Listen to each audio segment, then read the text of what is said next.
ವಿದ್ಮಹೇ ವೈದ್ಯರಾಜಾಯ ಧೀಮಹಿ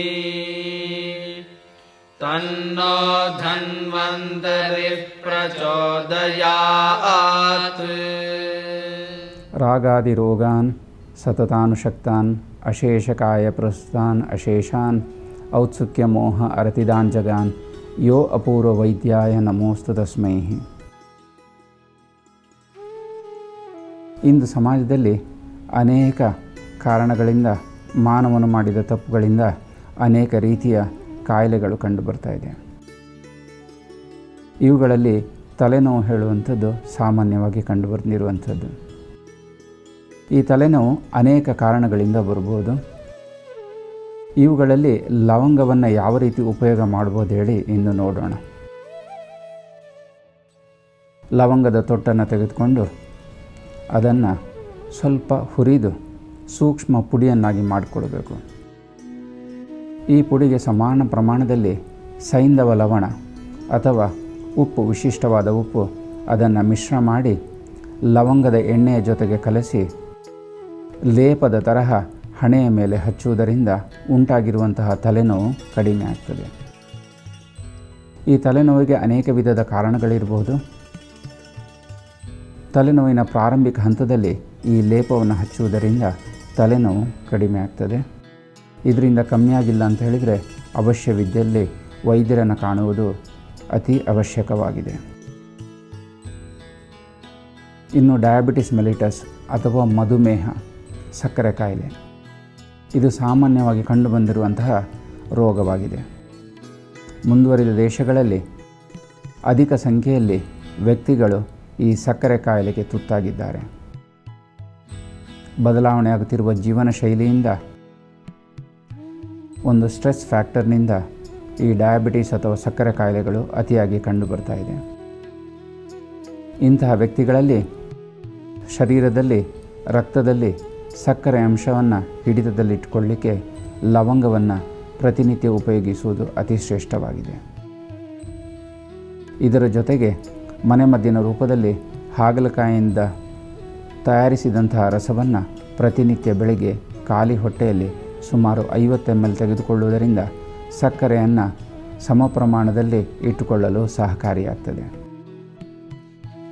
ಹೀಗೆ ಲವಂಗ, ಹಾಗಲಕಾಯಿಯನ್ನು ಈ ಡಯಾಬಿಟಿಸ್ ಮೆಲಿಟಸ್, ಸಕ್ಕರೆ ಕಾಯಿಲೆ ರೋಗಿಗಳು ಪ್ರತಿನಿತ್ಯ ಉಪಯೋಗಿಸ್ಬೋದು. ಇದರ ಜೊತೆಗೆ ಸುಮಾರು 5 ರಿಂದ 10 ಗ್ರಾಮ್ನಷ್ಟು ಮೆಂತೆಯನ್ನು ರಾತ್ರಿ ನೀರಿನಲ್ಲಿ ನೆನೆಸಿಟ್ಟು ಬೆಳಿಗ್ಗೆ ಅದನ್ನು ಸೋಸಿ ಮೆಂತೆಯನ್ನು ಜಗಿದು ತಿನ್ನುವುದರಿಂದ ಸಹ ಸಕ್ಕರೆ ಅಂಶವನ್ನು ಹಿಡಿತದಲ್ಲಿಟ್ಟುಕೊಳ್ಳಲು ಅನುಕೂಲವಾಗ್ತದೆ.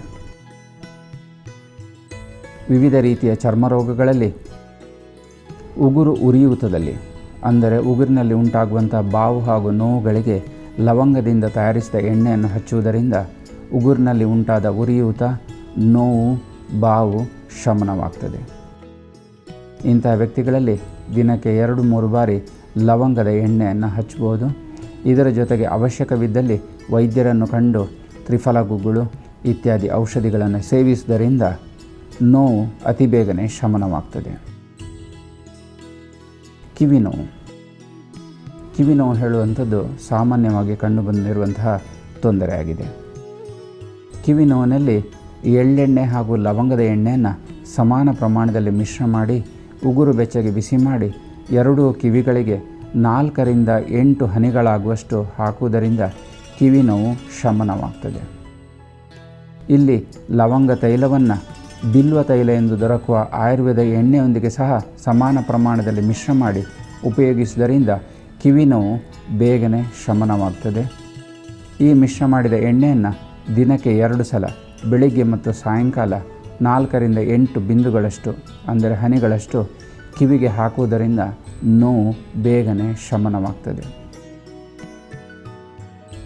ಬೇರೆ ಬೇರೆ ಸಂಶೋಧನಾ ಕೇಂದ್ರಗಳಲ್ಲಿ ಲವಂಗದ ಮೇಲೆ ಸಂಶೋಧನೆಗಳು ನಡೀತಾ ಇದೆ.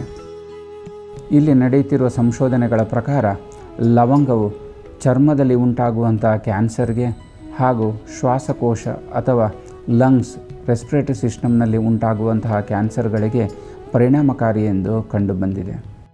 ಆದುದರಿಂದ ಮನೆಮದ್ದಿನ ರೂಪದಲ್ಲಿ ಲವಂಗವನ್ನು ಹಲವಾರು ವಿಧದ ಕಾಯಿಲೆಗಳಲ್ಲಿ ಉಪಯೋಗಿಸುವುದು ಅತಿ ಶ್ರೇಷ್ಠವಾಗಿದೆ.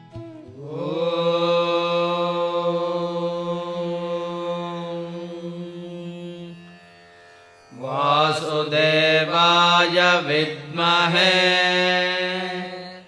ವೈದ್ಯರಾಜಾಯ ಧೀಮಹಿ ತನ್ನೋ ಧನ್ವಂತರಿಃ ಪ್ರಚೋದಯಾತ್.